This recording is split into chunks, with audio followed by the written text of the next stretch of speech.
If you're a CEO of a $100 million company and you haven't thought about activism, well, you probably should be.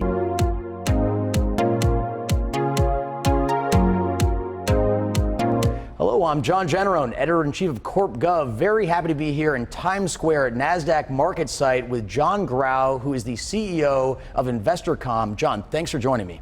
Pleasure to be here. So let's talk small cap. I find this world very, very fascinating. So many interesting companies and stories. Is that world as active as mid cap and large cap these days when it comes to activism? It sure is. As a matter of fact, the small cap world has been arguably more active in the last year, even though a lot of these deals have been somewhat under the radar because everybody has heard about what's going on with Disney, what's going on with Starbucks. And those deals obviously are super interesting and get all the top headlines. Small cap activity with activism has increased, I'd say about 7 or 8% in 2024. John, I'm just going to throw you a curveball. When we're looking at those mega caps, some of these guys like Nelson Peltz are going to own like 1% of the company. With the small cap guys, are they generally taking larger percentage stakes? Yeah, no, they certainly are. And because a lot of the large mega cap companies, I mean, quite frankly, a lot of them are controlled by the big index funds and by larger institutional investors, the Fidelities of the world.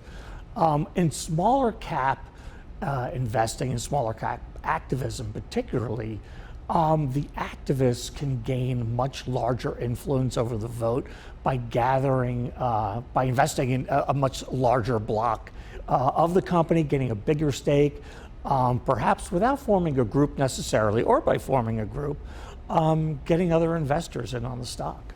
Great. Now, when we're looking at the Nasdaq here, it's been surging. Russell 2000 not performing quite as well. What's going on there?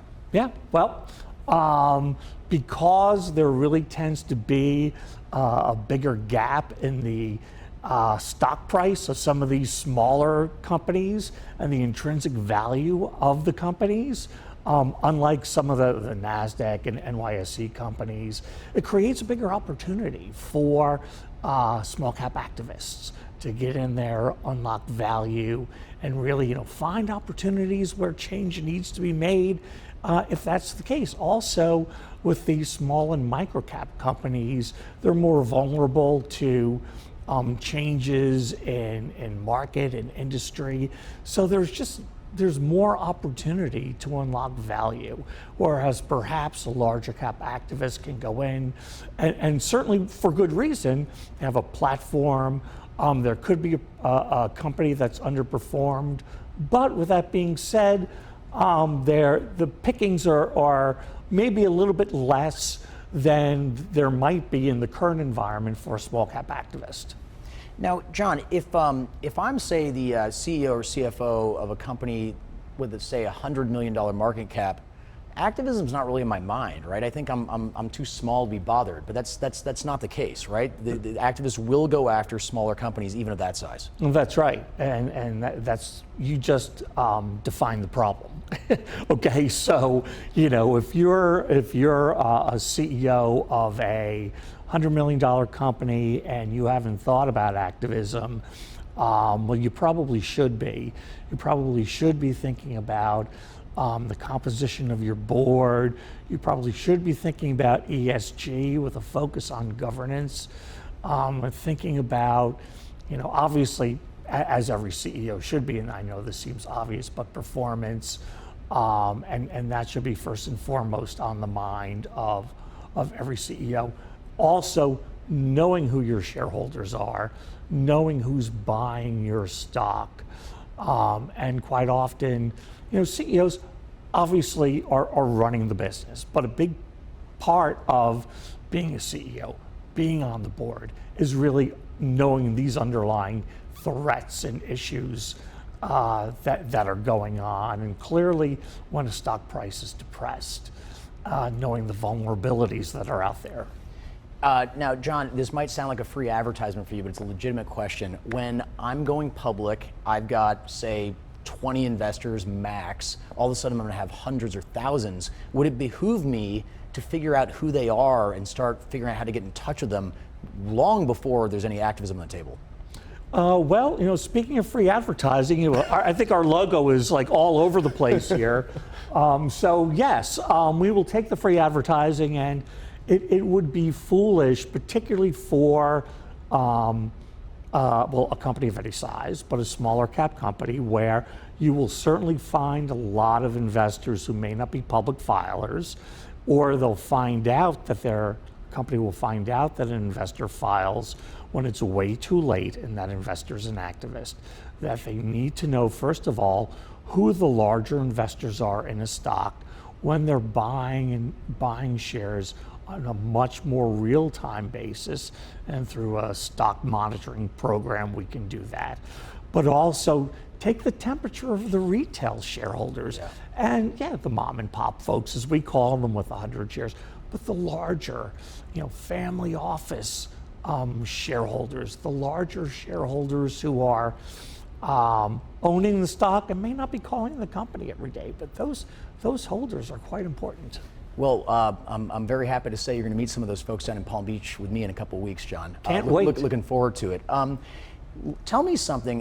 When you've got an activist who is not actually running a slate but is making a lot of noise, what's your advice to one of those companies? If you've got someone from, say, the Northwest, I'm thinking of, who likes to put letters out and create a lot of racket but is not going to run a slate, what's the best thing to do? Engage with that shareholder? Well, a company always needs to engage with any shareholder, any reasonable shareholder showing any level of dissatisfaction, right? So a shareholder who makes any public statement, whether that statement is legitimate or not, needs to be handled, because that statement will influence other shareholders. It's like a political election, right? And whatever information is out there, whether it's good information or disinformation, needs to be managed. So speaking from a company side, the company needs to go out, clarify any public information that is incorrect, needs to reach out to the investor, needs to know how many shares that investor truly owns, also how many shares that investor influences. And then if it's just a letter or a press release that shareholder publishes, they need to know how to deal with that, because there's so many different levels of activism, right? What is activism really? Is it a proxy contest? Is it just a press release? There's so many different layers of activism. So activism just doesn't start with the filing of a proxy statement. It starts with a shareholder letter, a 13D, an announcement that a shareholder is dissatisfied with the performance of the board. So those initial signs of any investor that is out there needs to be managed, needs to be identified first, managed head on. And I know, and I hate to say this, but for some smaller companies, I think the first reaction is just to bury your head in the sand. That's the worst thing you can do. And I think that's human nature for small and large companies. But luckily, most companies have advisors who will work with them to write proper communications, to identify who the shareholders are, and to advise them on the proper outreach. Well, John, I'm just thinking out loud here. Something that Jarrett, my business partner, I encounter a lot is smaller companies don't have a lot of news around them. So if you get an activist out there making noise, that might be the only headline you see if you look at the stock ticker. Am I wrong about that? That's right, and that's why companies of any size, well, first off, the phrase in my business is, you did too little too late. When I'm working for the activists, and that's what they'll say about the company.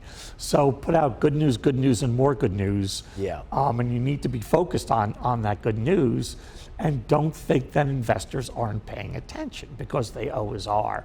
So that's why, find a good IR firm. There are plenty out there. Find a good, again, free promotion, proxy solicitor, stock surveillance firm to go out and kind of see who's owning the stock so you know who to reach out to, right? A good IR program isn't as good if you don't know who to present it to. And kind of get out there, get on the radar. So, John, I'm going to ask you to make a prediction for me. I consider you one of the foremost experts in retail investors. So we saw them piling into these meme stocks, right? When there were stimulus checks and so on. Do you see another wave of that coming with the market at all-time highs and rates going down? Are they going to come roaring back? Not as much as they were previously, but they're certainly still there. Okay, I think that wave hit really hard and it hit fast, but I think the retail investor is more educated than ever before, and I think particularly in the small cap world, the retail investor is very sensitive to what's going on with their individual investment. Yeah.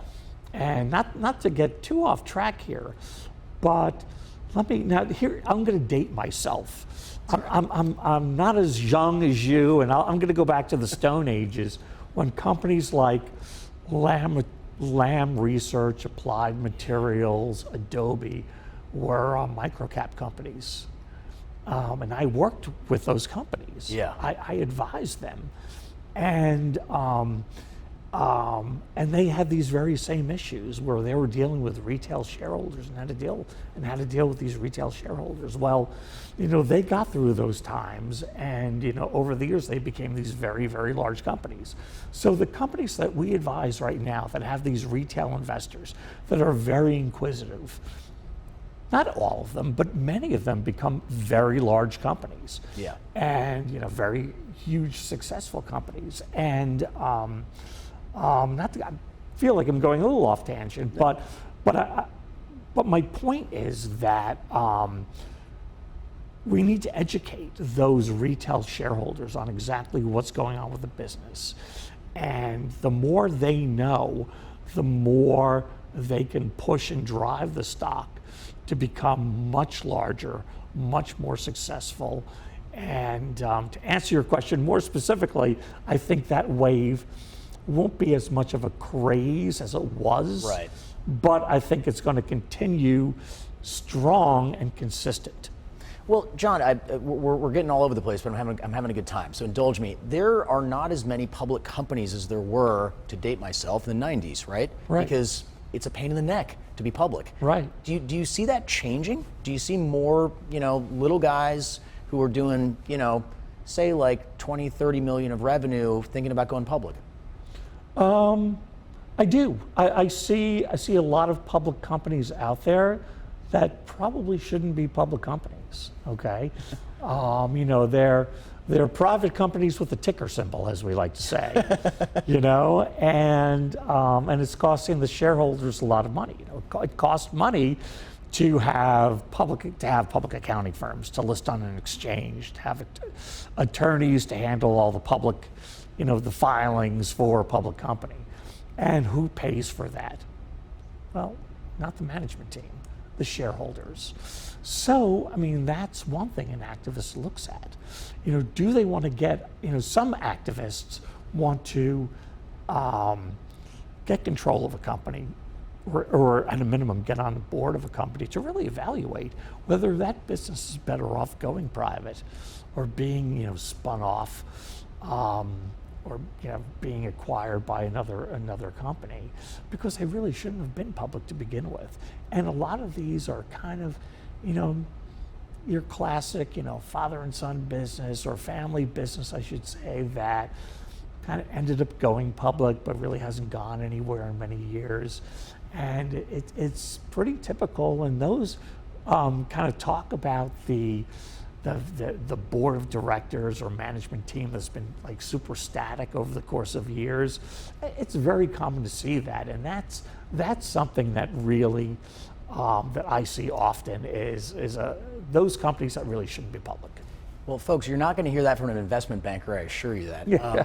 Now, John, just one last question. Let's flip it back to the asset manager side. Yeah. I remember I'm dating myself again, 10 years ago, Cotu, this is a long-short hedge fund, I was talking to the founder and he said, I don't want to be an asset gatherer, but I didn't really believe him. I think that they do want to manage more money. The trouble is that I don't believe that there's as much alpha in those opportunities. You're looking at Disney and Starbucks, I just don't believe it. Yeah. What say you? To a certain extent, I agree big time. I mean, I think with a lot of the smaller companies, you find some larger opportunities. I mean, but if you look at some life science companies or some technology companies, I mean, with a really good portfolio manager and investor, you can really find those opportunities where there's significant returns. Where, I mean, yeah, sure, you can profit off of a Disney, off of a certain company, and they're great in portfolios, but there are a lot of like hidden opportunities off of some small cap investing, and I'm certainly, you don't want me running your portfolio, believe me. I'm a proxy solicitor, but at the same time, there is a lot more, in my experience, there's a ton of opportunities for alpha off of a lot of these small cap investing opportunities, particularly those where activists come in and make change. Right. All right, John, I think we're out of time. We're going to leave it there, but more to come in Palm Beach in just a couple weeks. This has been John Grau, who is the founder and CEO of InvestorCom, a great friend of the program. I'm John Janarone, editor-in-chief of CorpGov, signing off here for the Nasdaq market site in New York City.